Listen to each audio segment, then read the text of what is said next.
Ciao a tutti, benvenuti su Mintitaro. Oggi vi mostro la mia sfera di cristallo che è arrivata da pochissimo e secondo me è bellissima e parlarvi un attimo della storia di questo strumento divinatorio e di come può aiutare la vostra pratica di lettura divinatoria e anche dei tarocchi, può essere utilizzata insieme ai tarocchi. Prima di iniziare però mi presento per chi non mi conosce, sono Minti di Mintitaro, sono una cartomante, una tarologa e mi dedico ad aiutare i lettori di tarocchi a migliorare le loro letture, la loro connessione con le carte per arrivare ad avere un livello di lettura professionale ed iniziare la loro attività professionale con i tarocchi se così vogliono. Se volete più informazioni vi invito a contattarmi sia in Facebook, mi trovate come Ales Minti, o per email a mintitaro@gmail.com. Però adesso andiamo a iniziare.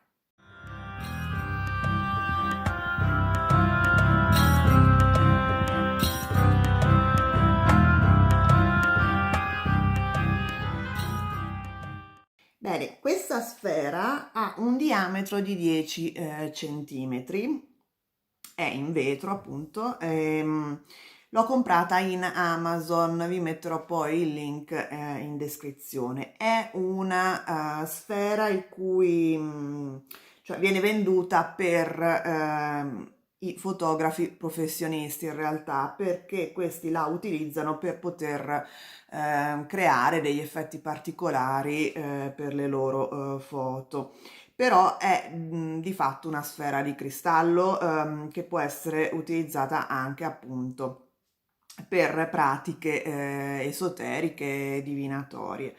E infatti io vi consiglio di utilizzare, di comprare questo tipo di sfere perché sono molto buone, non hanno imperfezioni, mentre a volte quando si vedono quelle sfere vendute appositamente appunto per le pratiche divinatorie e esoteriche possono in realtà essere di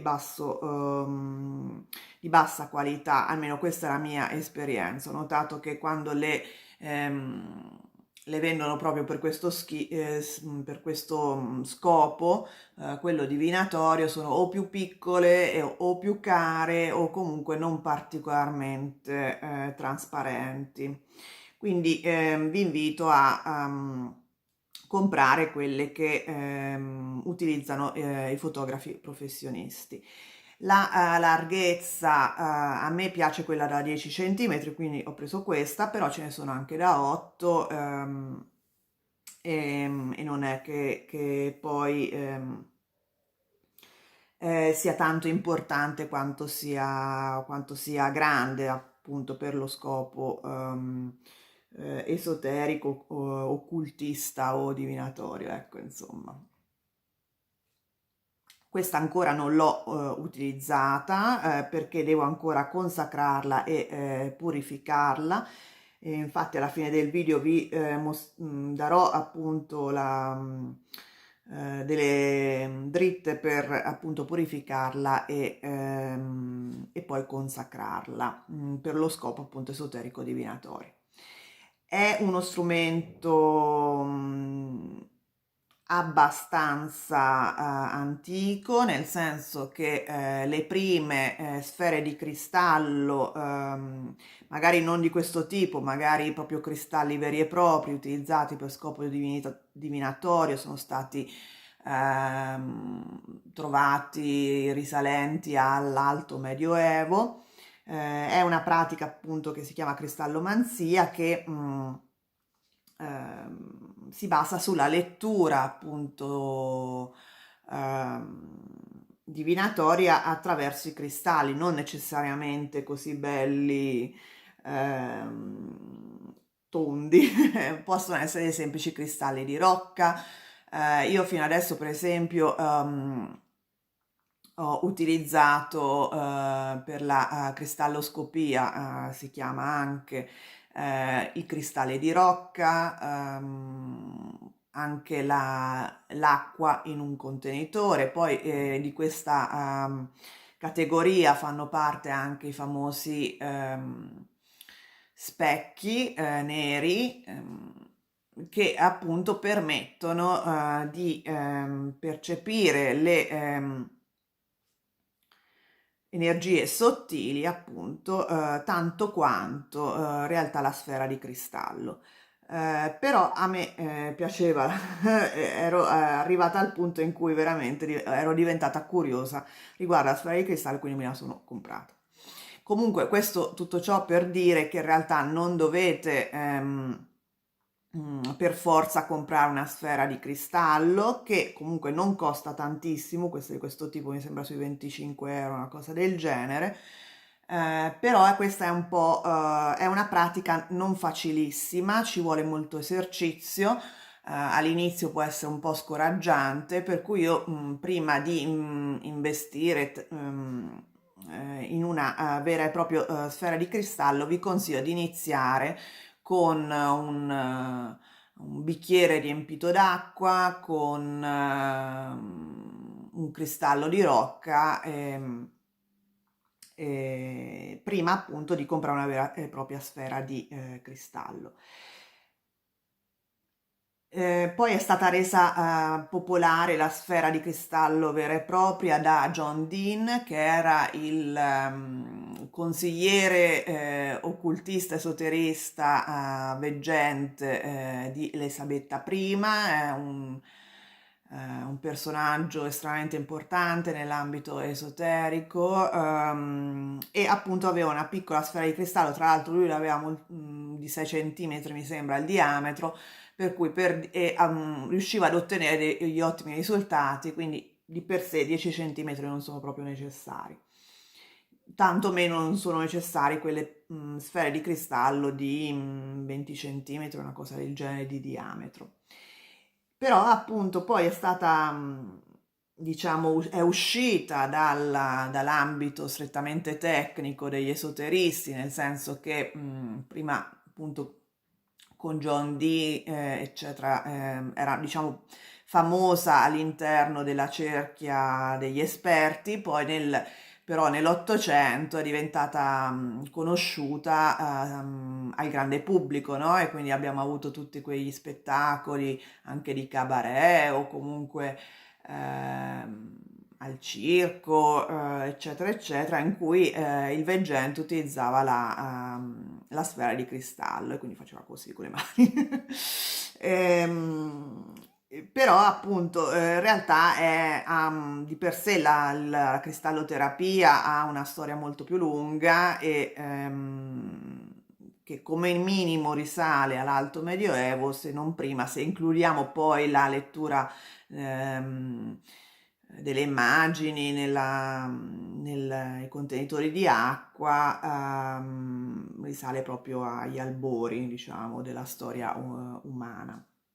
Come, in cosa può aiutarci, ecco, la sfera di cristallo?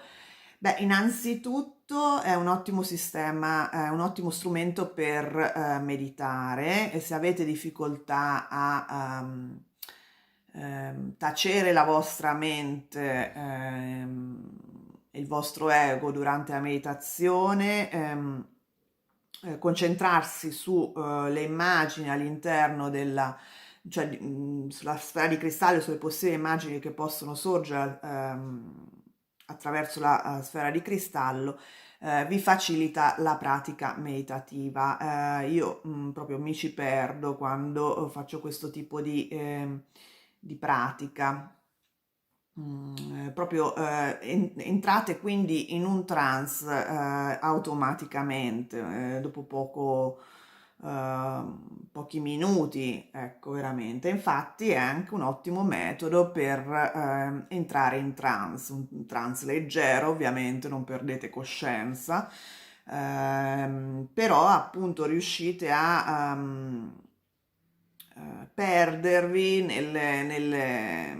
nella sfera, e a tacere appunto la vostra mente conscia, e questo fondamentalmente è quello che è un trance. Ovviamente si può utilizzare per la chiaroveggenza, perché appunto riuscite a sollecitare delle immagini nel vostro subconscio attraverso la sfera di cristallo, un po' come i tarocchi, però diciamo le vedete proprio davanti a voi o diciamo, alcuni le vedono all'interno della sfera, altri le vedono come immagini prodotte nella vostra mente, quindi mente, diciamo, il terzo occhio, come si dice. Ehm, e poi può facilitare la lettura dei tarocchi, perché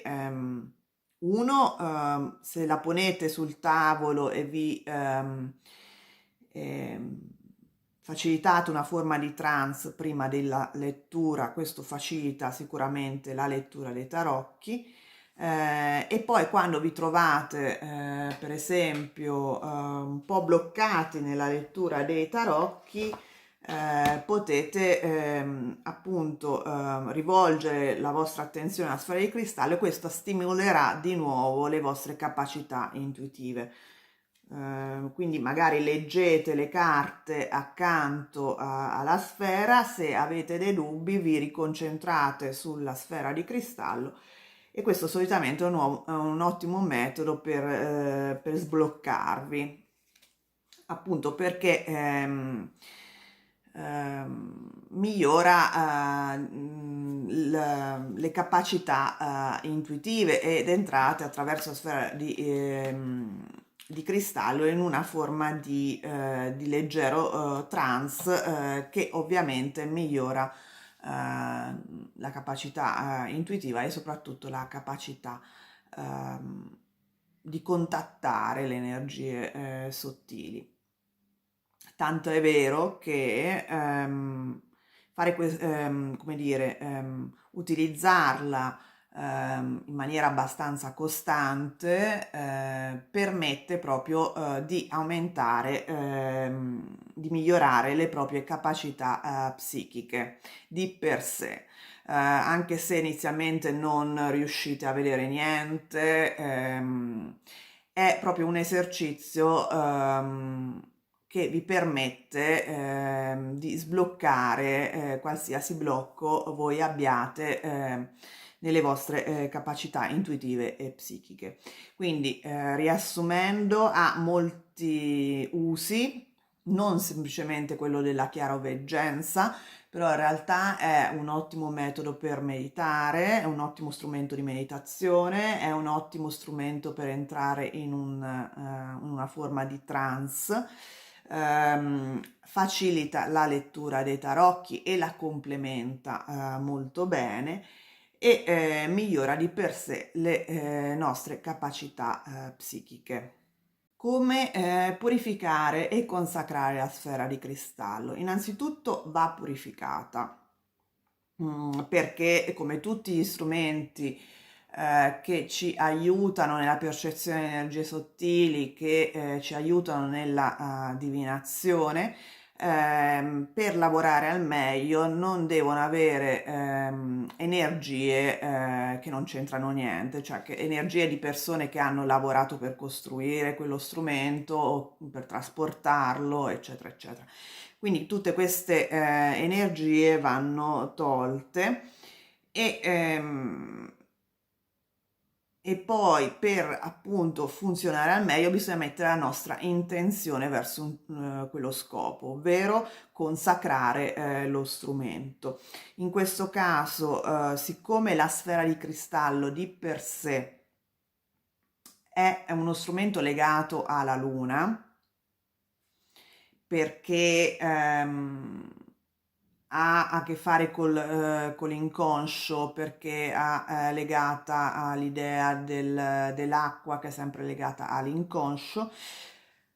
Io vi consiglio, per sia purificarla che consacrarla, aspettare la luna piena ed esporla alla luce della luna piena per un 3 ore, non di più, appunto prima di esporla, cioè la esponete alla luna piena e dopodiché la consacrate attraverso una affermazione che praticamente racchiude la vostra intenzione, ovvero io consacro questa sfera di cristallo al potere della luna perché possa aiutarmi in eccetera, eccetera. E così lasciandola poi per 3 ore alla luce della luna piena, che io infatti sto aspettando per poter fare questo lavoro di purificazione e di consacrazione,